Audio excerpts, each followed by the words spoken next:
দর্শক আসসালামু আলাইকুম। তরুণদের জাতীয় নাগরিক পার্টির শীর্ষ 10 পদে থাকছেন কারা, সেটাই আজকে আমরা জানবো।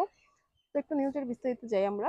জাতীয় নাগরিক কমিটি ও বৈষম্য বিরোধী ছাত্র আন্দোলনের উদ্যোগে শুক্রবার 28 ফেব্রুয়ারি বিকেলে যাত্রা শুরু করতে যাচ্ছে নতুন রাজনৈতিক দল জাতীয় নাগরিক পার্টি এনসিপি। রাজনৈতিক দলটির আহ্বায়ক পদে নাহিদ ইসলাম ও সদস্য সচিব পদে আক্তার হোসেন নাম চূড়ান্ত হয়েছে। বিকেল 3টার দিকে রাজধানীর মানিক মিয়া এভিনিউ জাতীয় নাগরিক কমিটি ও বৈষম্য ছাত্র আন্দোলনের নতুন রাজনৈতিক দলটির আনুষ্ঠানিক ঘোষণা দেওয়া হবে।